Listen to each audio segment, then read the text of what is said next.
아이고, 안녕들 하시나요? 날씨가 또 더운 날씨에 이제 8월 마지막 날이네요. 31일이고요. 수요일 9월 3일이 드디어 9월 모평이 되고요.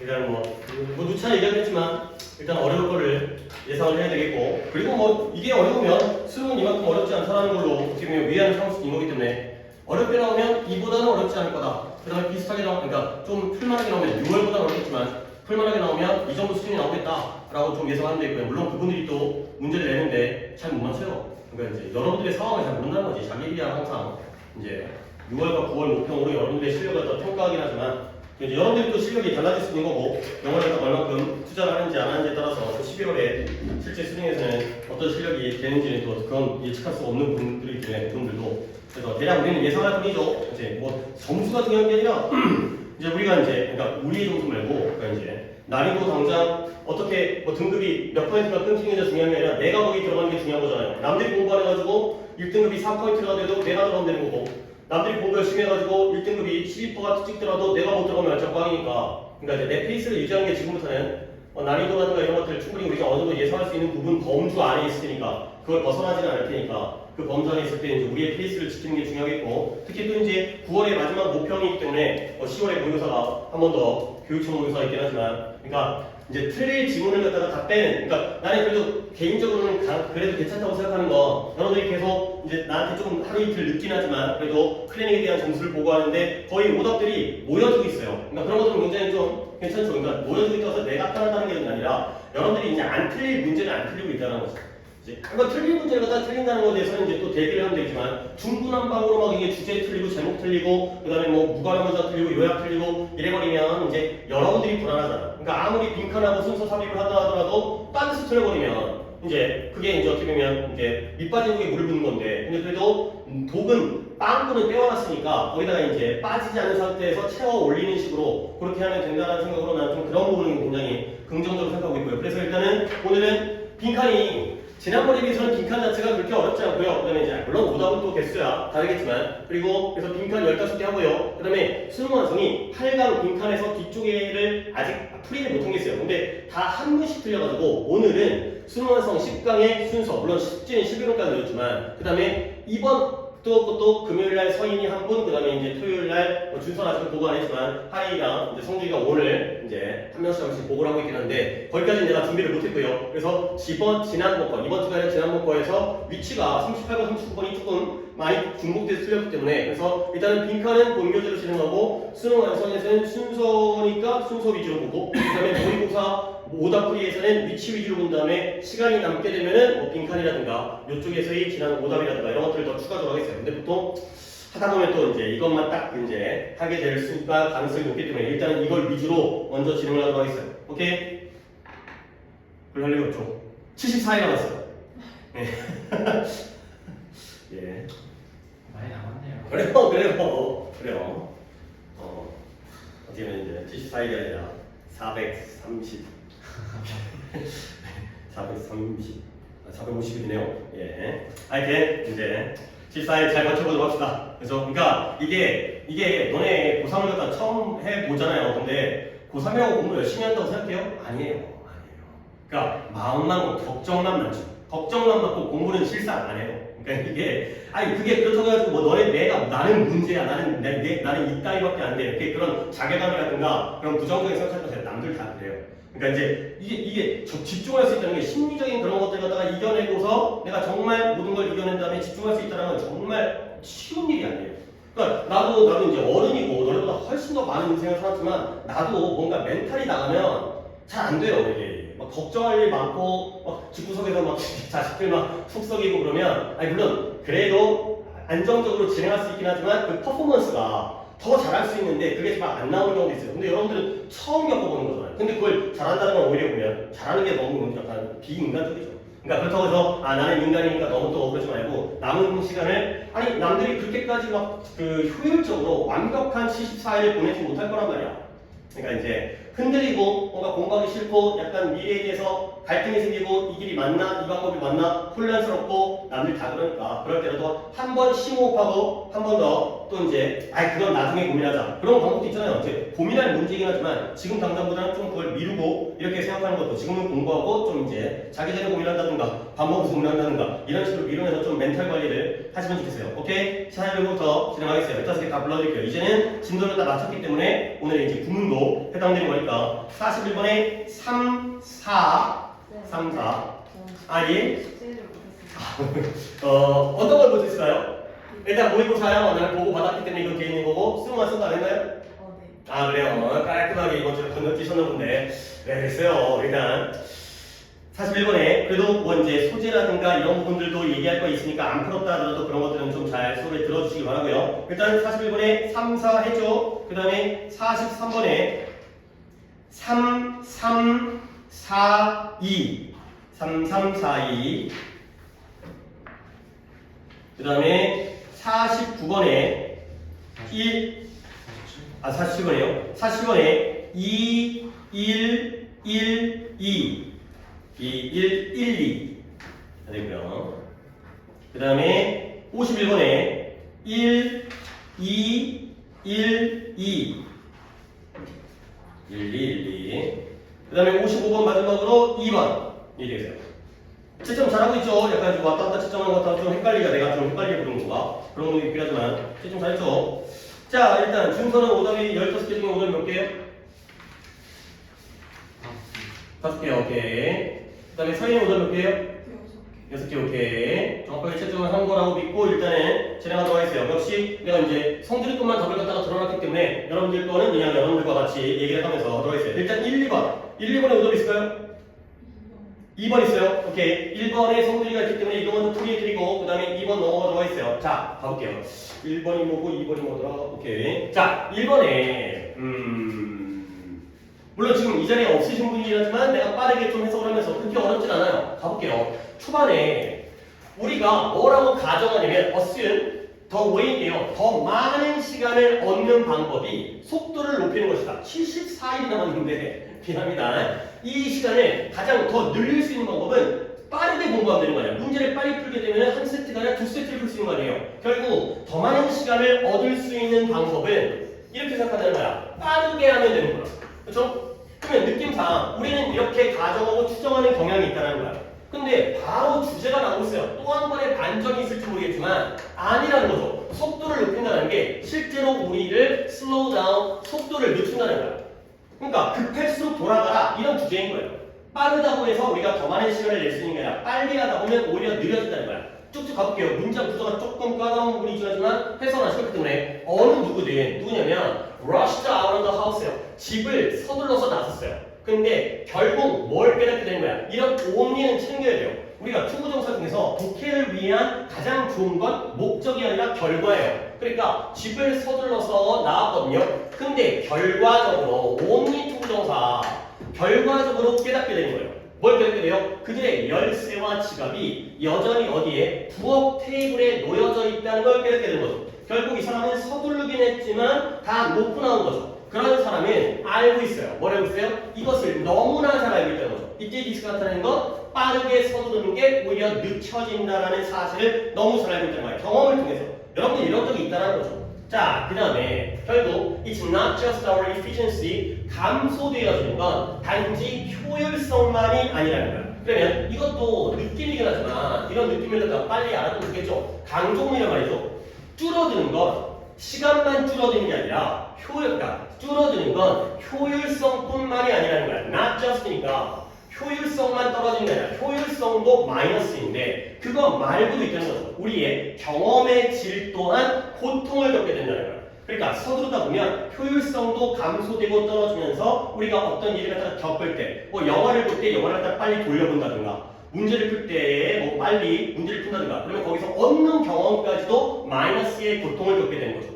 근데 모함에 따라서 우리가 뭐 되는 거예요? 우리가 점점 덜 인식하게 되는 거예요. 뭐에 대해서? 세심하고 마인드풀이라는 게 마음이 가득 찬 거기 때문에 지금 이런 단어는 내가 그냥 지나가면서 언급을 해드릴게요. 충분히 여러분이 그냥 머릿속에 담을 수 있으니까 세심한 사려 깊은의 뜻이에요. 마음이 가득 차 있다는 거야. 마인드 리스하게 되면 무심한 게 되는 거고요. 무심결에 무심코 mindful 하게 되면 마음이 가득 차 있기 때문에 세심하고 사려 있고 배려심 있고 이렇게 그냥 느낌으로 가져가는 거야. 그래서 내가 뭔가에 대해서 세심하거나 인식하지를 못하게 되기 때문에 경험의 질까지 떨어지게 되는 거죠. 지금까지 스피드업은 플러스예요, 마이너스예요? 마이너스가 된 거죠. 효율성도 떨어지고 경험의 질도 떨어지고요. 자, 그 다음에 서두르는 건 단지 우리에게 더 적은 시간만 줄 뿐만 아니라 서두르니까 오히려 시간이 줄 뿐만 아니라 마이너스고요. 또 마이너스가 나오겠죠. 이런 경험의 즐거움이라든가 이익을 우리에게서 훔쳐간다는 거예요. 오케이? 계속 A, B 관계가 나오죠. 효율성이 떨어져, 시간도 줄어, 경험은 고통을 겪고 그 다음에 즐거움이 사라지고요. 이익도 사라지는 거예요. 근데 뭐로부터 해? 우리가 지니고 있는 시간, 우리에게 부여되어 있는 시간으로부터 얻는 게 줄어든다는 거예요. 계속 같은 얘기죠. 반전은 안 생길 것 같아요. 결국 우리를 많은 사람들에게 서두르는 게 하나의 삶의 방식이기도 해요. 어떤 사람의 경우에는 서두르는 것 자체가 인생의 방법일 수 있잖아요. 그리고 몇몇 사람은 이런 데서 약간의 이제 반전이 생기지만 우리는 이러한 그것이 우리에게 주는 다른 우리에게 주는 그러한 짜릿함을 즐기는 사람이 있다는 거야. 뭔가 숙제를 갖다가 닥쳐가지고 했을 때 이거 했다. 그랬을 때 마음이 조금 이제 기분이 좋아지네. 그래도 해냈다. 빨리 하니까 되네. 이런 것들을 느낄 때도 있잖아요. 뭔가 이제 촉박하게 기차를 딱 탔을 때의 짜릿함이라든가. 자, 그 다음에 뭐 하는 동안 다른 사람들의 이러한 지속적인 압박감으로부터 미쳐 도려가게 돼버리고요. 그 다음에 그들의 삶이 너무 속도를 내갖고 견딜 수 없는, 받아들일 수 없는 정도까지 빨라지고 있다는 느낌을 받는 사람도 있지만 어떤 사람은 그걸 즐기는 사람도 있다는 거예요. 사람에 따라서는 그걸 좋아하는 사람도 있죠. 근데 어떤 식이든 결국 이때 either way라는 건 둘 중에 어떤 방식이라는 건 즐기는 사람도 있고요. 그 다음에 이것 때문에 막 미쳐가는 사람도 있겠죠. 너무 압박 때문에 플러스인 사람도 있고 마이너스인 사람도 있어요. 여기에 Y이 대조이기 때문에 그 서둘러가지고 시간이 촉박한 거에 대해서 좋아하는 사람도 있고 이러한 지속적인 압박감에 대해서 미쳐가는 사람도 있겠지만 어떤 경우든지 간에 마지막 결론이죠. There are almost certainly areas 거의 확실하게 이런 영역이 있다는 거예요. 근데 어떤 영역이에요? 우리 삶 중에서는 빈칸이 이제 주관대절이 나오면서 대학급이 빈칸이 되는 거죠. 좋아하는 사람도 있고 나빠하는 사람도 있지만 즐기는 사람도 있고 미치는 사람도 있긴 하지만 결과적으로 이거에는 결국 이글의 주제는 스피드업이 좋다 나쁘다가 될 거죠. 아무리 짜릿함을 느낀다 하더라도 효율성이 떨어지고 그 다음에 거기서의 즐거움을 얻지 못한다는 건 잠깐의 짜릿함이 있겠지만 결국은 속도를 내는 건 나쁘다로 가시면 되겠어요. 오케이? 자, 그래서 일단 답은 틀린 사람 없기 때문에 답이 3번인데요. 3번이 반대죠. 속도를 내는 게 마이너스가 되는 거죠. 그러면 3번에 약간은 천천히 가는 행동에 의해서 더욱더 강화되어질 수 있는 이런 쪽으로 하시겠어요. 지금 오답자가 4번을 가셨는데 4번에 slow but steady action 느리지만 꾸준한 행동 이거는 플러스죠. 근데 그것 때문에 complicated 복잡해질 수 있다. 여기서의 복잡해질 수 있다가 마이너스가 되기 때문에 천천히 하다가 오히려 복잡해지는 삶의 영역들이 있다는 게 아니라 빨라지면서 오히려 그러니까 느려지면서 느리게 하면서 강화될 수 있는 영역이 있다. 요걸로 가시면 되겠어요. 그래서 답이 3번이 되고요. 오케이? 하나 해결했고 그 다음에 42번 가보세요. 42번은 내가 역시 이것도 우리가 일상적으로 느낄 수 있는 소재이기 때문에 이것도 기출에 몇 차례 나온 적이 있어요. 이거 이제 서희가 틀잖아요. 서희나 네 목소리를 나도 이제 영상 찍은 다음에 가끔인데 내 영상을 보거든요. 그러면 자기 목소리가 녹음되어 있을 때 그 목소리가 자연스러워요, 어색해요. 오, 내가 이 목소리라고? 이런 거죠. 근데 그 이유에 대해서만 잠깐 설명해 줄게요. 그러면 여러분들이 인식하는 내 김수현의 목소리 있잖아요. 그건 경로가 하나의 경로예요. 공기를 통과해가지고 여러분들의 귀를 통해서 여러분들이 느끼는 거지. 근데 내가 내 목소리를 들을 때는 두 가지 경로가 있어요. 그러니까 내 목소리가 바깥으로 나가가지고 귀로 들어가는 이런 거랑 똑같은. 근데 내 몸 자체가 바이브레이션 진동을 하죠. 그러면 내 몸 안에서 내 몸이 성대가 떨리면서 몸이 움직여가지고 몸이 진동해서 그렇게 듣는 목소리가 있다는 거예요. 그러다 보니까 여러분들이 그렇게 느껴도 모르겠지만 외부적으로 내가 내 목소리를 녹음해서 제 3자적 관점에서 들으면 목소리가 좀 더 높아요. 목소리의 그 톤이 좀 더 높고요. 그 다음에 내가 내 목소리가 그거보다는 좀 더 약간 낮고 조금 더 약간 이렇게 점잖다고 해야 되나? 나도 내 목소리 저걸로 들으면 내가 이렇게 막 약간 뭐라 해야 돼? 잔망스럽다고 해야 되나? 약간 목소리가 약간 하이톤으로 이 소리를 갖다가 애들이 듣는다고? 뭐 약간 이런 느낌이거든요. 그 차이가 있다는 거예요. 결국 자기의 목소리를 들을 때와 타인의 목소리를 들을 때 또는 내 목소리를 상대방이 들을 때 이럴 때는 소리의 차이가 있다는 거죠. 그 얘기예요. 그 얘기예요. 그걸 조금 더 약간 어렵게 한 거긴 한데 그 얘기입니다. 가볼게요. 관객은 소리 신호를 전적으로 뭘 통해서 진동은 진동인데 공기에서 발생되어지는 진동을 통해서만 전적으로 그걸 통해서만 받게 되는 거예요. 여러분이 어디였어요? 여러분들은 내 음성을 지금 이 교실에 있는 공기를 통해서 공기에서 발생되어진 진동으로만 내 목소리를 듣죠. 근데 반면에 이런 소재를 갖다가 안다라면 바로 결론이 나오는 거예요. In a singer, 가수에게는 노래를 부르는 사람이죠. 가수에게는 이런 어디토리라는 단어 알고 있죠? 청각적 자극 중의 일부가 실행되어지는데 근데 어느 쪽으로? 귀로. 근데 뭘 통해서? 얘는 그 가수 자신의 뼈, 몸 신체 안에 있는 내 뼈를 통해서도 귀 쪽으로 실행되어진다. 그래야 되는 거죠. 그러니까 관객의 경우에 바로 대조관계가 나왔어요. 관객을 A라고 하고 가수를 B라고 하겠어요. 관객은 노래를 듣는 사람이고 가수는 부르면서 듣는 사람이죠. 그러면 관객의 경우에는 완전히 전적으로 외적인 요소에서만 그 진동을 듣는 거예요. 물론 바이브레이션도 키워드이긴 하지만 공기에서만 만들어지기 때문에. 근데 이 가수의 경우에는 여기다가 뭐까지 그들 자신의 신체, 몸, 여기 나와 있는 뼈를 통해서도 소리를 들을 수 있다는 거죠. 자, 그러면 since가 여기도 해석은 없고요. 뭐 때문에 이러한 소리를 전달, transfer, 옮기다, 전달하다가 되겠죠? 소리를 전달하는 이 두 가지 방식, A 방식과 B 방식이 상당히 다른 상대적인 그러한 효율성을 가지고 있기 때문에. 근데 여기서 다양 frequency라는 게 빈도라는 뜻 말고 주파수라는 뜻도 알아두셔야 되고요. 주파수가 다양해. 근데 그 다른 주파수에서 상대적인 효율성을 가지고 있다는 거야. 그러니까 A 소리의 경우에는 높은 주파수에서 효율적이고 B의 경우에는 낮은 주파수에서 효율적이다. 어쨌든 우리가 주파수와 효율성보다는 디퍼런트를 챙기는 게 훨씬 낫죠. 결국 다르다는 거야. A와 B의 방법이 전달 방식이 효율성 있는 주파수 좀 깊게 들어갈 필요가 없고 결국 다르다는 걸 얘기하는 거 아니에요. 결국 그렇기 때문에 뭐 주파수의 효율성이든 다르기 때문에 결국 이 소리의 전체적인 특징 역시 다르겠죠. 그렇죠? 결국 다르겠죠. 이걸 이해하고 싶은 거예요. 뭐 깊게 들어간다기보다는.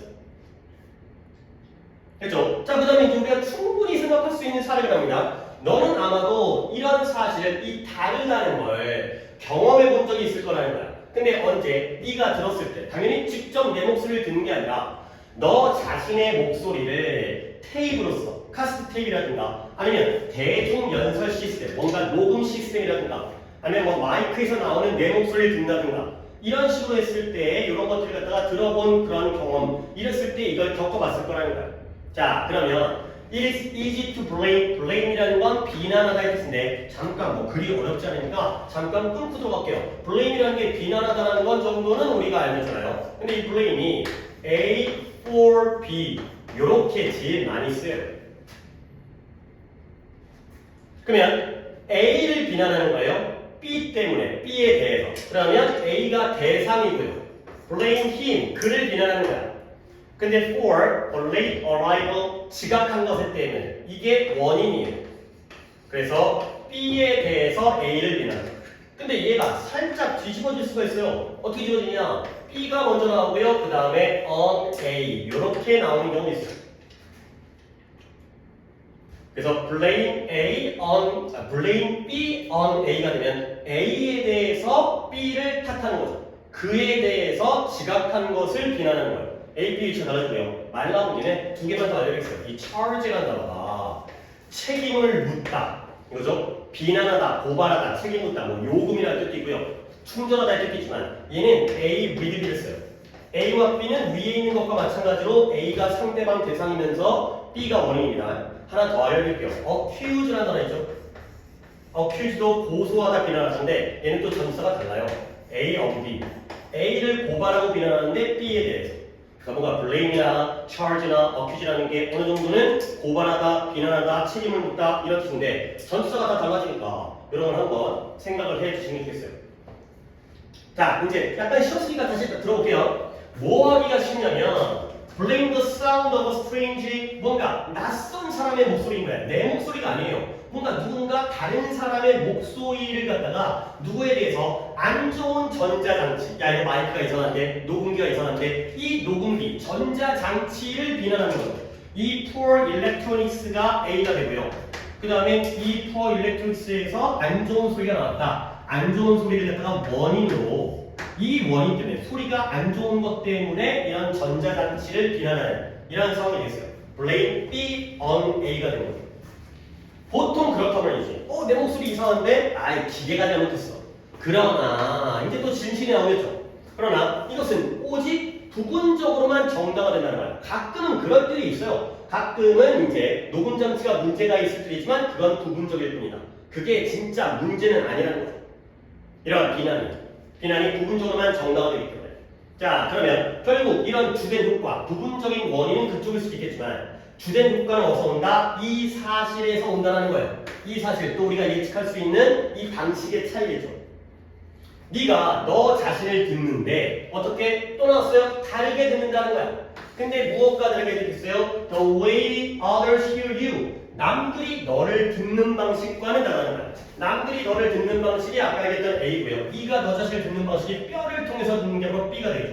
B와 A는 다르다는 사실이 바로 주된 효과가 나오는 원인이 되는 거죠. 그죠? 자, 그래서 이제 결론부분인데요. 이제 주제는 나왔어요. 내가 내 목소리 듣는 것과 타인의 목소리를 들을 때 그 방법이 다르다는 거, 방식이 다르다는 거. 자, 가볼게요. 이것이 주된 이유 중에 하나예요. 어떤 이유냐? 왜 심지어 가장 accomplished 성공한, 성취한, 뛰어난, 훌륭한 그러한 가수조차도 우리가 알고 있는 노래 엄청 잘하는 그런 가수 있잖아요. 이제 클래식일 수도 있고 소프라노 누구누구라든가 조승희 씨라든가 아니면 이제 우리나라의 대중가수라든가 다 노래 잘하는 그런 사람조차도 코치라든가 아니면은 그런 목소리 선생님, 그러니까 보컬 트레이너 이런 사람 있잖아요. 그치 이제 이렇게 아이돌을 훈련시키고 그런 사람들의 의견을 들어봐야 되는 거야. 나는 내 목소리를 들을 때 완전 노래 잘해. 이런 줄 알지만 남들이 들을 때는 다르기 때문에 제3자의 의견을 들어봐야 되는 거야. 소리가 다르기 때문에. 근데 뭐에 대해서 내가 어떻게 들리는지에 대해서 의견을 물어봐야 되는 거야. 자연스럽죠. 그렇죠? 근데 반면에 어떠한 콘서트 바이올리니스트, 어떤 바이올린 연주자조차도 do such a thing 그런 일을 할 필요가 없을 거라는 거예요. 그러면 서이나 노래를 부르는 가수의 경우에는 자기가 듣는 소리와 타인이 듣는 소리가 다르기 때문에 타인의 의견을 들어봐야죠. 그러면 바이올린, 이 악기를 연주하는 사람은 그런 일을 할 필요가 없다는 거죠. 뭘? 의견을 물어볼 필요가 없다는 거예요. 그러면 왜 그럴까요? 얘네들은 서로 다르기 때문에 물어봐야지. 얘는 어때요? 바이올린 연주는 내가 연주를 하나, 네가 듣나 그 소리가 어떻기 때문에? 같으니까가 되는 거죠. 약간은 또 이제 의심이 생기겠는데 바이올린을 다 들을 때도 내 몸에서 떨림이 있을 것 같긴 한데 근데 약간 이제 그런 걸 배제를 해야죠. 대조관계니까 다르다고 봐야 되는 거죠. 그죠? 그래서 바이올린 연주자에게는 빈칸이 뭐가 나올지 모르겠어요. 근처에 서 있는 다른 누구와 어떻다. 이 자리에 바이올린 연주자의 경우에는 다른 사람들과 이 자리에 같다가 들어가야 돼요? 다르다가 들어가야 돼요? 같다가 들어가야 돼요. 세임이 들어가야 돼요. 어떤 식의 문장 구조일지 나도 잘 모르겠어요. 뭔가 바이올리니스트에게니까 컴마를 찍어야 될 것 같긴 한데 컴마도 없고 문장에 주어 동사 정도가 나올 것 같은데 이들과 같기 때문에 이거였는데 어쨌든 same이 들어가요. 여기가 different니까 여기는 same이죠.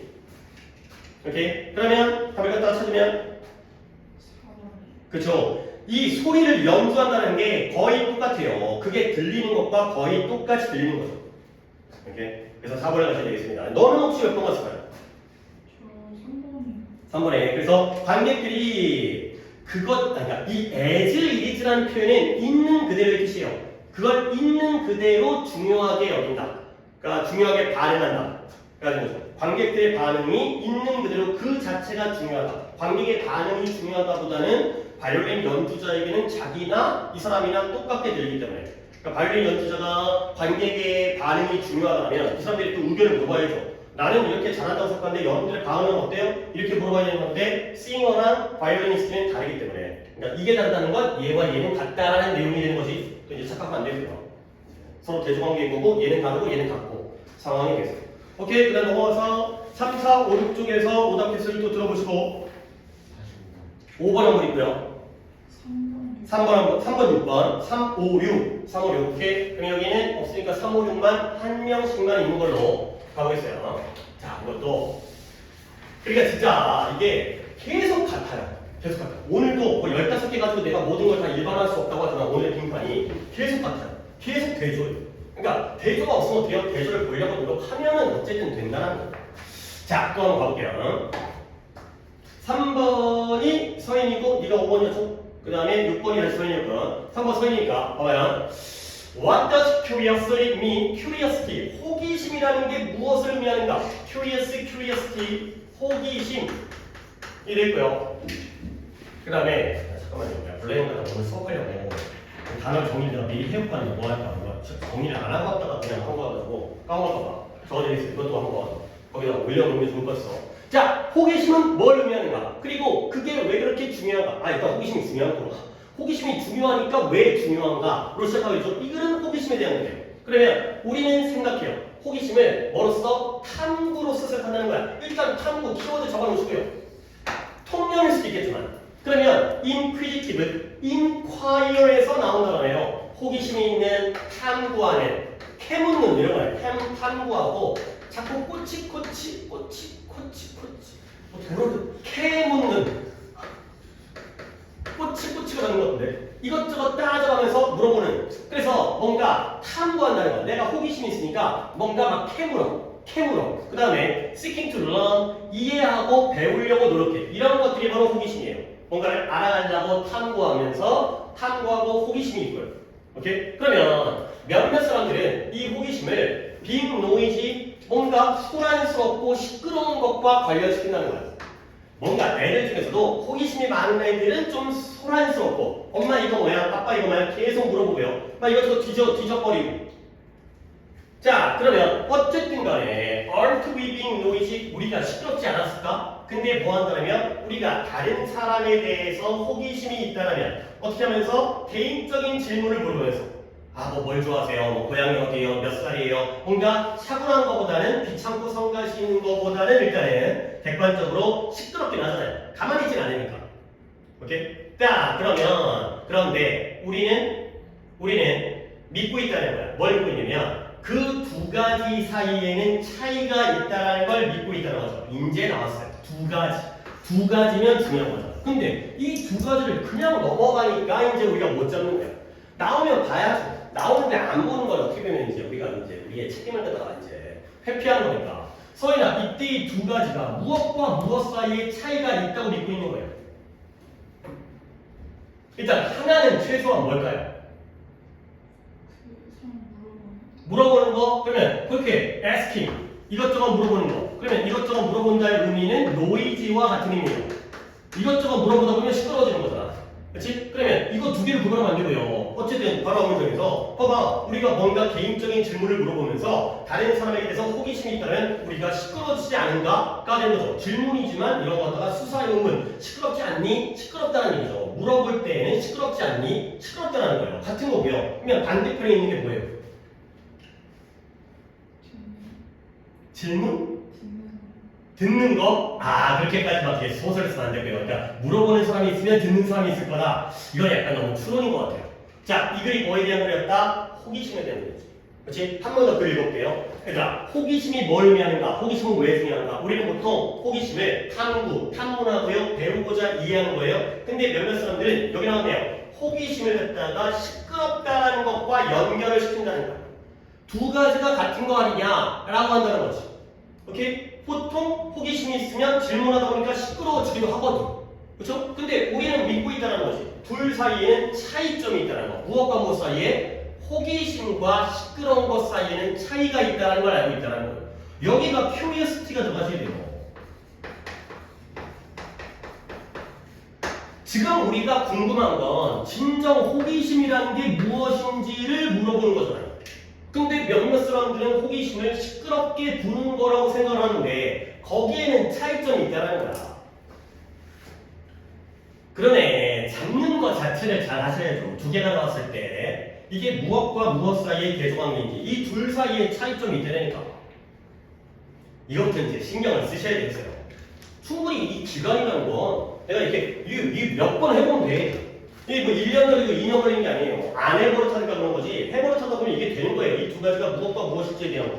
먼저 궁금해하는 것부터 출발이겠지만 그에 끌어내서 호기심과 이러한 시끄러운 것 갖다가 연관시키는데 우리는 두 가지가 다르다는 걸 알고 있다. 가 되는 거죠. 오케이? 이래놓고 글을 읽으면 훨씬 쉽다니까. 자, 그러면 결국 빈칸이라는 건 이 상황에서 이 자리에 둘 중에 뭔가 들어가게 돼. 대조관계가 나오면 결과적으로 여기에 A가 나오면 B가 나오고 B가 나오면 A가 나오고 이 안에는 A와 B가 같다가 나오거나 다르다가 나오거나 서로 누가 누구에게 영향을 미친다가 나오거나 이런 식으로 빈칸이 만들어지거든요. 자, 그러면 시끄러운 사람이죠. 시끄러운 사람들은 질문을 하고요. 나아가는데 weighty answers provided 제공되어진 대답을 weigh라는 게 무게를 재보는 거예요. 무게를 재보는 건 판단하는 거죠. 이 대답이 좋은지 안 좋은지 경중을 따지는 거예요. 말이 좀 어려서 경중을 따진다는 게 판단하고 결정하고 평가한다는 거예요. 평가한다는 거. weigh라는 게 평가예요. 평가.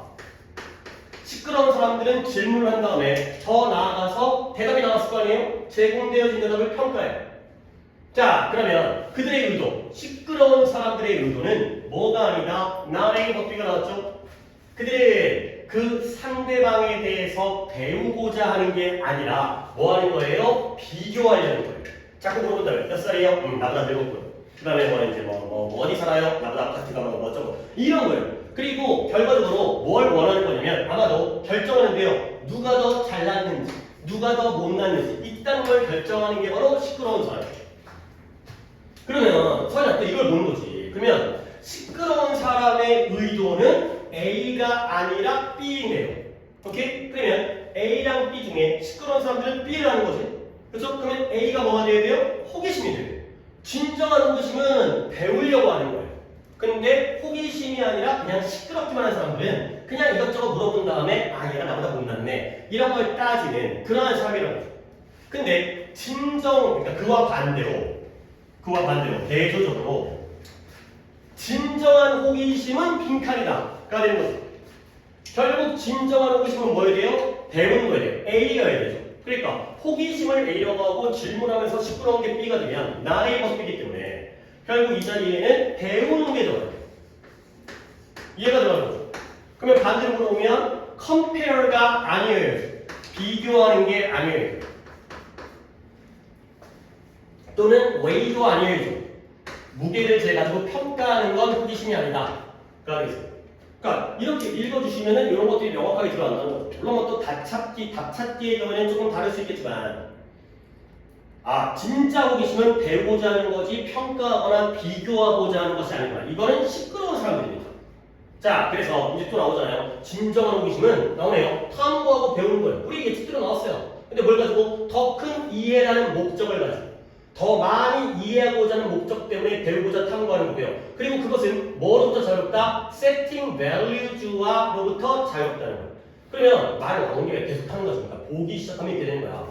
exploring과 learning with a goal of greater understanding은 A예요, B예요? 호기심이에요, 노이즈예요?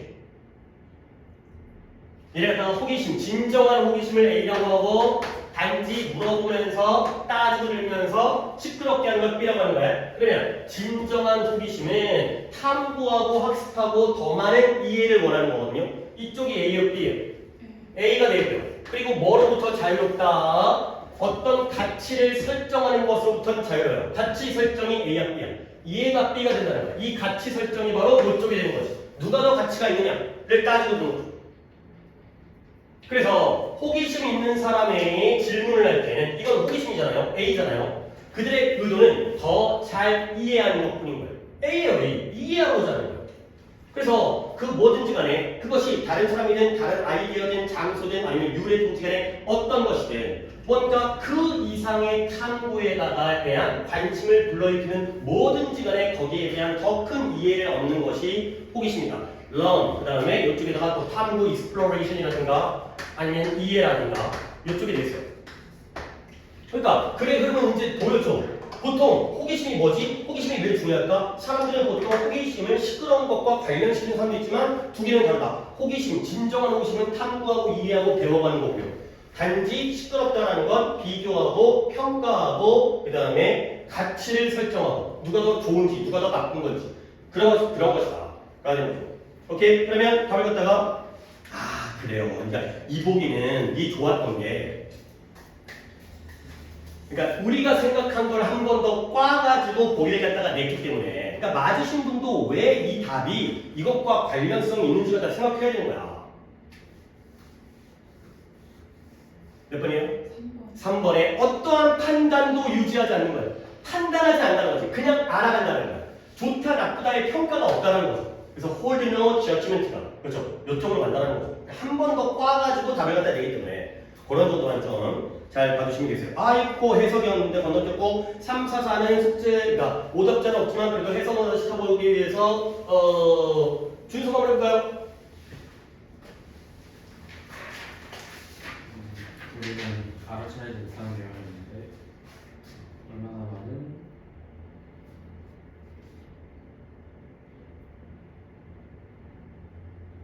창의적인 임무가, 창의적인 업무가 창의적인 일이 이익이 되는지 이익을 얻죠. 근데 뭐로부터? constraint 억제로부터 어가, 억제, 제약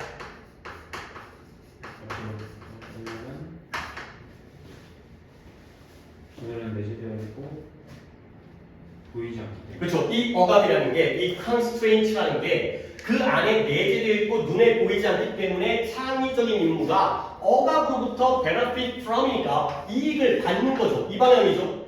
benefit은 이익을 주는 건데 benefit from이면 이쪽으로 가는 거죠. 그러니까 이것도 오답자가 없기 때문에 내가 그냥 소재만 얘기하는데 이런 개념이 되게 중요한 거야. 뭐냐면 옆에다 그냥 좀 적겠어요. 이게 창의성이라는 게 창의성하면 그냥 자유분방하게 내버려두면 좋은 거잖아. 그렇지? 아이들을 창의적으로 키워라. 그럼 어떻게 돼? 때리지도 말고 혼내지도 말고 그냥 냅두고 네가 어지르든 말든 뻘짓을 하든 말든 이렇게 생각하면 그게 아니라는 거예요. 창의성은 오히려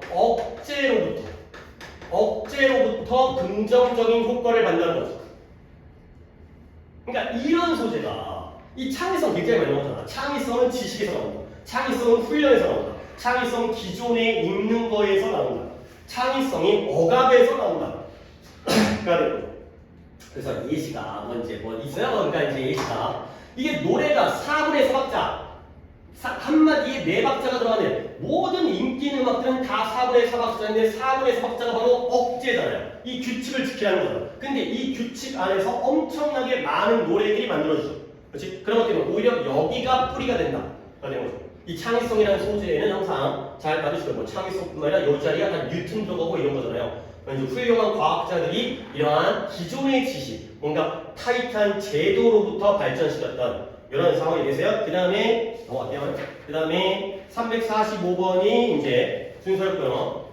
자, 가볼게요. 이것도 좋은 질문. 이것도 뭔가 머릿속으로 그림을 그리니까 방금 요 정도의 그림을 갖다 그릴 수 있습니다. 요 정도의 그림을. 봐봐. 비록 우리는 생각하는 걸 좋아해요. 뭘 생각하냐면 우리의 습관이 우리의 의도를 따른다라고 생각하는 걸 좋아하죠. 그러고 싶어요. 그렇지만 처음에 양보가 나오니까 양보했지 뭐하는 동안이 아니라 It's possible 뭐가 가능하냐면 의도와 습관이 완전히 뒤집어지는 것도 가능하다는 거예요. 그러면 벌써 머릿속에 그림 그려지는 게 지금 누가 나왔어요? 원래는 누가 누굴 따라가요? 습관이 의도를 따라간다고 생각하는 거예요. 내 화살표의 의미를 다 보세요. 이렇게 생각하는 거죠. 아니 왜 따라가는 거지? 둘 중에 누가 먼저 하는 거예요? 의도가 먼저고요. 그 다음에 습관이 그 다음에 따라 나오는 거죠. 근데 이 습관과 의도가 뭐 하는 것도 가능해요? 완전히 뒤집어지는 것도 가능해요. 그러면 뒤집었다는 건 둘 중에 뭐가 먼저 하는 거예요? 습관이 먼저 하는 거죠. 원래는 의도에 의해서 습관이 생긴다. 근데 그게 아니라 습관에 의해서 의도가 생기는 것도 가능하다. 그러면 이 글은 뭐에 대한 글? 이거에 대한 글이죠. 통념 진실이 되는 거죠. 이거니까. 자, 그러면 이제 한번 이제 이야기를 들어볼게요. 봐봐요. How the habit started. 이 습관이 애초에 처음에 어떻게 시작했는지, 내가 이 습관이 어떻게 생겼는지는 뭐 할 수 있다? 완전히 하나의 사건, 우연일 수 있다는 거예요. 결국 습관이라는 게 의도에 의해서 만들어진 게 아니라 그냥 우연히 생긴 거예요. 자, 그러나 그리고 나서 우리는 우리의 의도를 그 습관으로부터 의도를 갖다가 실행해낼 수가 있다는 거지. 의도에서 습관이 나온 게 아니라 습관이 우연히 생긴 다음에 거기로부터 의도를 만들어내는 거야. 근데 뭐하는 한 there's no strong reason 그 행동에 대한 특별한 이유가 없는 한 그 행동에 대한 특별한 이유가 없는 한 행동으로부터 의도를 갖다가 실행해낼 수가 있다는 거야. 그러니까 예를 들어서 나는 좋은 대학에 가고 싶어. 그러면 아침마다 일어나서 단어를 남기기. 우리는 보통 익숙하죠. 근데 어떻게 하다가 아침에 일어났는데 갑자기 단어가 외우고 싶은 거야. 우연히. 그런 다음에 거기에서 단어도 외운 김에 뭐하지? 대학에 나가야겠다.가 된 거죠. 이렇게 될 수 있다는 거야. 근데 뭐하느냐? 그 행동, 단어 외우는 행동에 다른 강력한 이유가 없는 한 단어를 외웠던 게 뭐 선생님한테 혼날까봐 오늘 단어 아니면 죽여버린다고 했으니까 그런 것 때문이 아니라면 내가 단어를 외운 김에 의도를 만들까가 될 수 있다는 거죠. 자, 예시가 나옵니다. 예시에서 say니까 예시죠. 말해봅시다. 내가 공원을 매 오후마다 돌아다니는 거야. 산책을 하는 거야. 근데 내가 특정한 경로를 따라서 갈 때마다 근데 그 경로가 어떻게 되는 거예요? 매번 그 경로는 오리 연못으로 나를 갖다가 끌고 가요. 이 길을 갖다 따라가다 보면 그에는 연못이 나오는데 거기에 오리가 살고 있어요.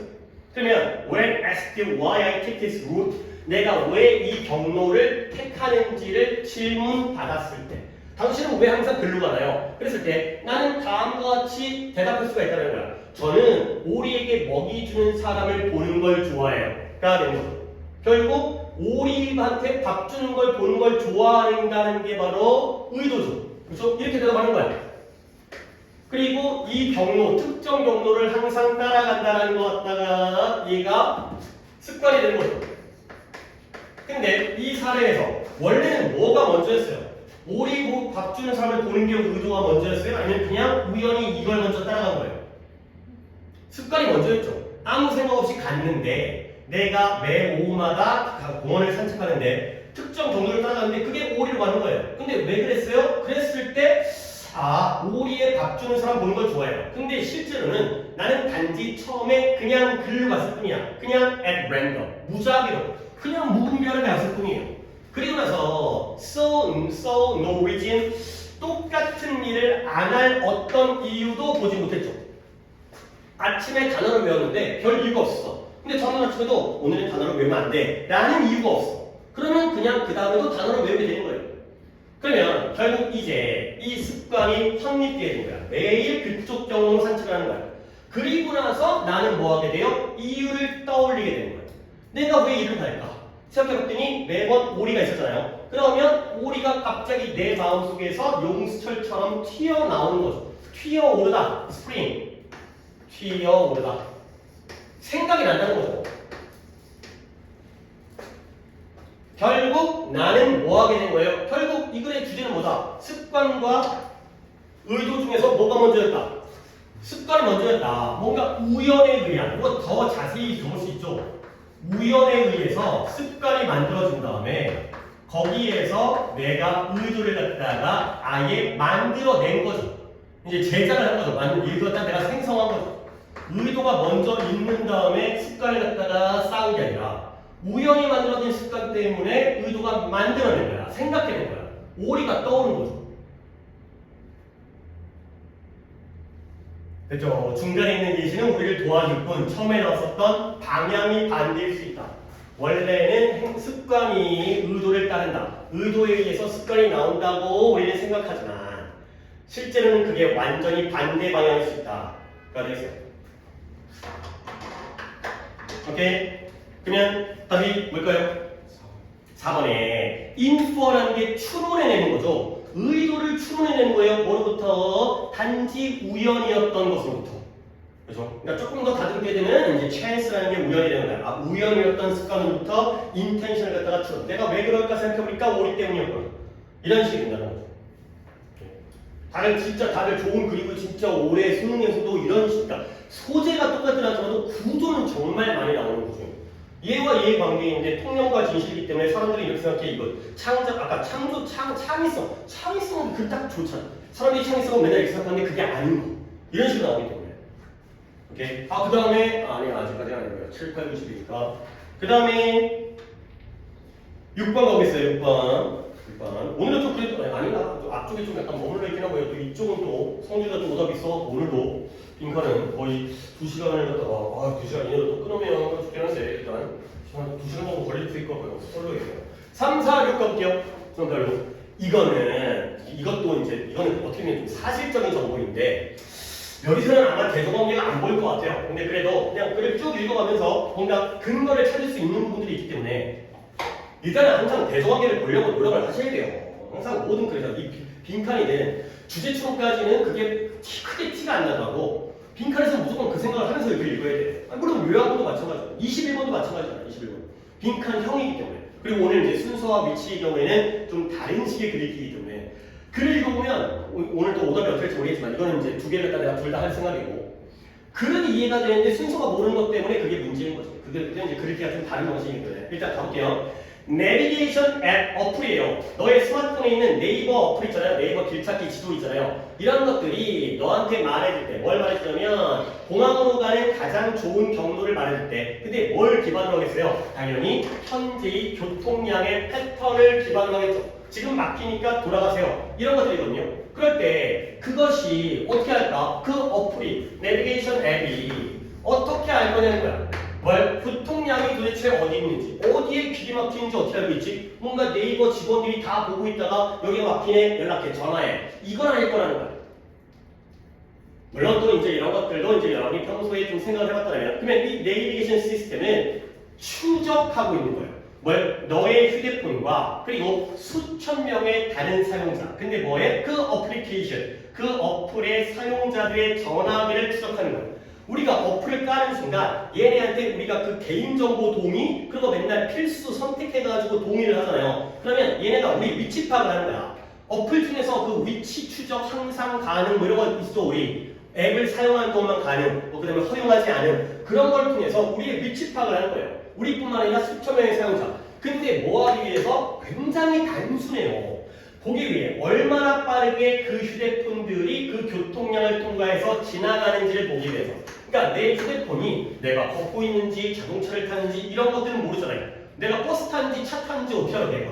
그렇죠? 내가 가만히 뭐 밥 먹고 있는지 거기까지는 모르지만 내 휴대폰이 이동하는 속도 이걸 파악하는 거야. 그래서 만약에 네가 교통체증 안에 지금 갇혀 있다면 너의 휴대폰은 뭘 보고한다? 똑같은 GPS, 글로벌 포지셔닝 시스템 GPS 있죠? 이제 그 인공위성과 함께 나의 위치 추적할 수 있는 그 코오디네이트 요거 아까 오늘은 그 어휘 정리할 때 별로 없었가지고 그 좌표를 뭐 동경 몇 도, 서경 몇 도, 뭐 북위 몇 도 이런 것들을 몇 분 동안 같은 좌표를 보고한다는 거예요.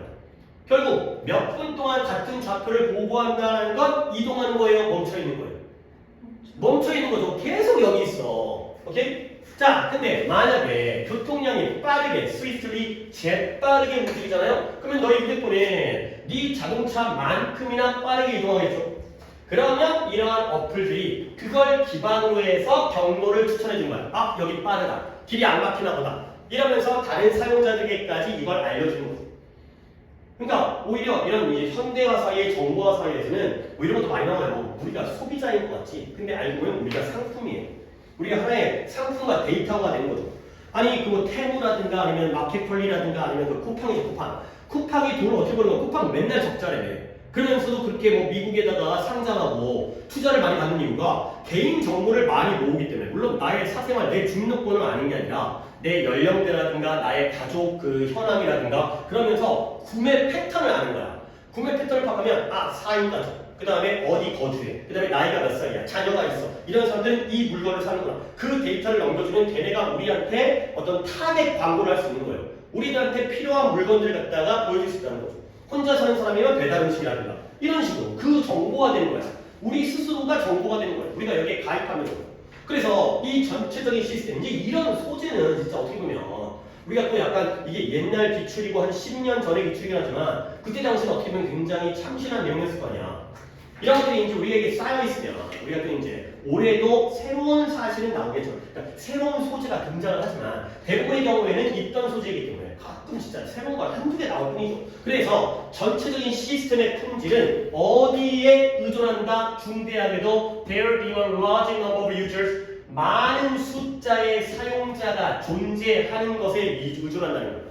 네이버 어플을 갖다가 네 혼자 사용하면 아무런 소용이 없어요. 그렇죠? 내가 길을 가는데 막히냐 막히냐 내가 나한테 알려주면은 앞이 막혔는지를 알 수가 없잖아요. 앞쪽에 다음의 길. 그래서 이런 관점에서 그들은 이러한 시스템들을 무엇과 전화기라든가 팩스머신이라든가 이메일과 비슷하다는 거야.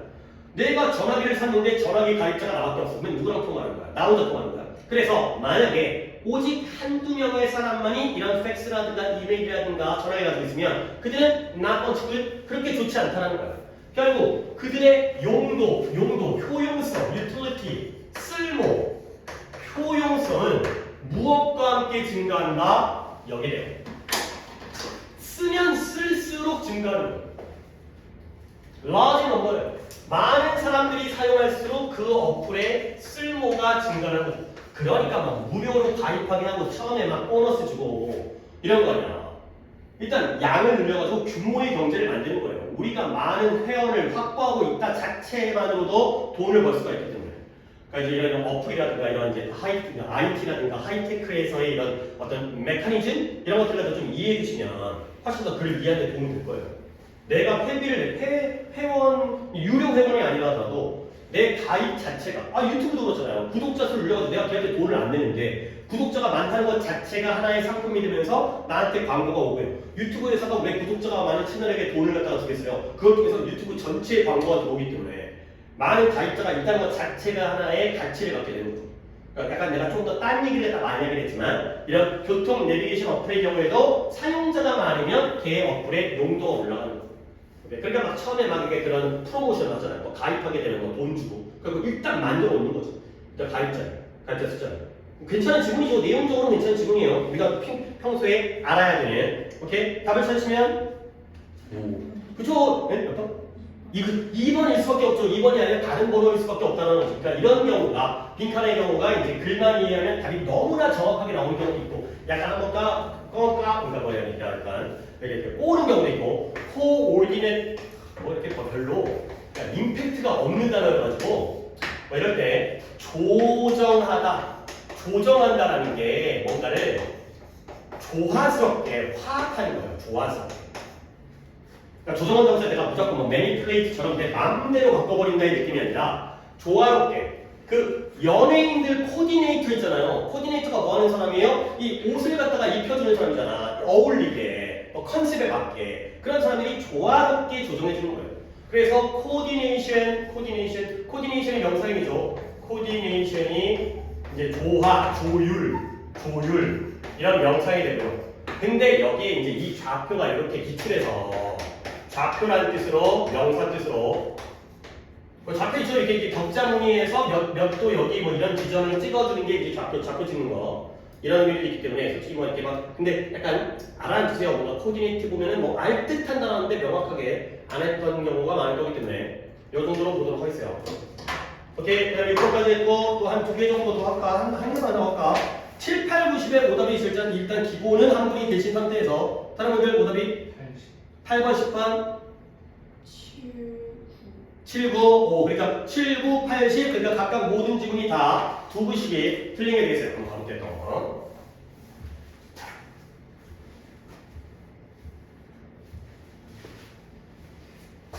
오케이.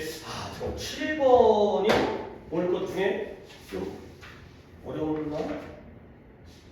9번이 어렵나? 여기가 좀 괜찮네요. 뒤에도 다 괜찮다는데. 자, 근데 시간상 관계로 지금 7번 하고 있으니까 7번 정도 하고 그 다음에 7번 할 건데 그 다음에 또 이제 약간 시간을 갖다 듣기까지 많이 들리지 못할 것 같은데 볼게요. 이제 일단 들어가서 다 빨리 찾으면 거기다가 맞춰갖고 이제 빨리 볼 수 있으니까 자, 과학자들이 도구의 사용 인간에 의한 도구 사용을 갖다가 묘사하고 설명할 때 그럴 때 it is usually 그건 일반적으로 뭐다? 무엇의 관점? 뭐뭐에 관하여 뭐뭐의 관점에서 기계적인 mechanical 기계적인 도구의 관점에서 보통 설명을 한다는 거야.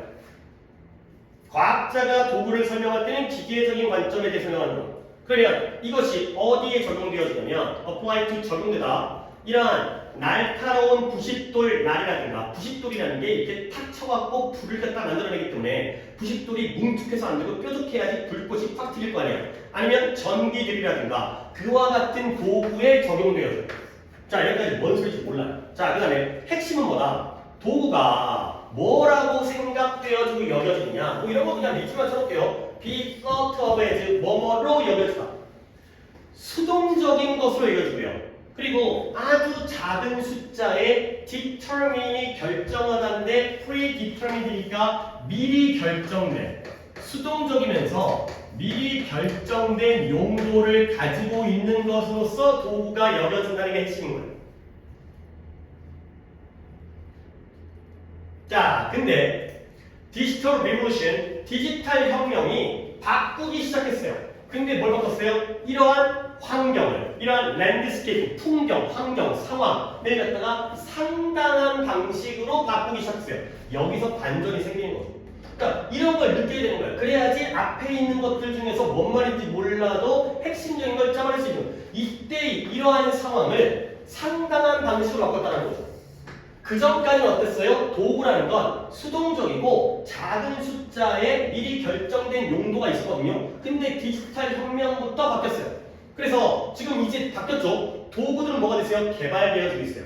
근데 뭘 개발해요? 뭐 한 상태로? with 일반적 기능을 염두에 둔 채 with in mind가 keep in mind가 명심하다고요. 그 다음에 이런 것도 뭐 내가 이거 갖다가 다시 정리해 드릴 것 같지는 않아요. 근데 with a in mind가 마음속에 들고 있는 거니까 무엇을 염두에 둔 채로 뭔가를 고려하면서 이거잖아요. 이제 이런 식으로 그냥 이런 것들은 한 번 보고 그냥 내 마음속에다 정리를 해놓는 이제 도구들은 개발되어지는데 일반적 기능을 염두에 둔 채로 개발되어지는 거예요.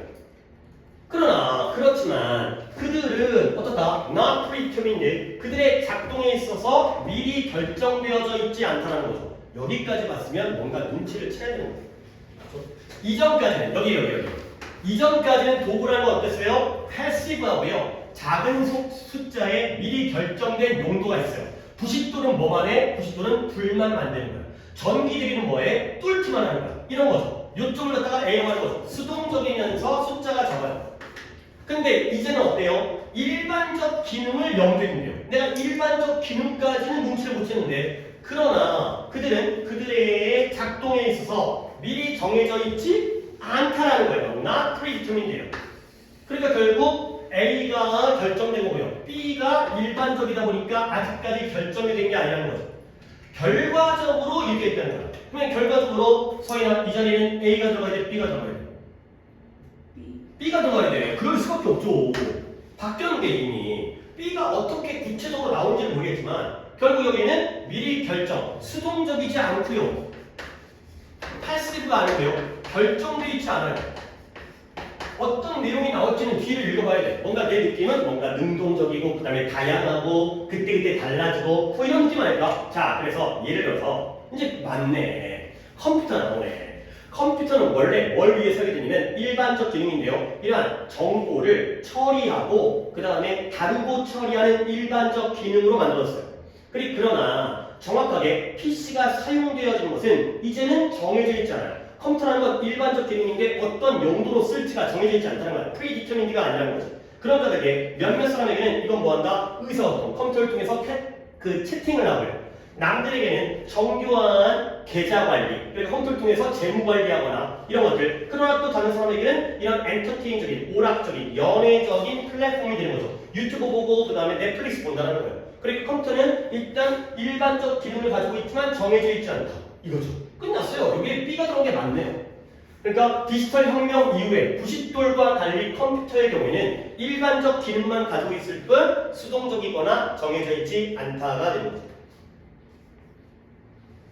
쉽네. 처음에 아까도 과학자 도구 해갖고 처음에 할 때는 뭐 기계적이고 눈에 안 보였거든요. 그 다음에 부싯돌 나오는데 뭐 어쩌라고. 근데 여기에서 반전 생기면서 이렇게 가게 되면 이제 잡아낼 수 있다는 거죠.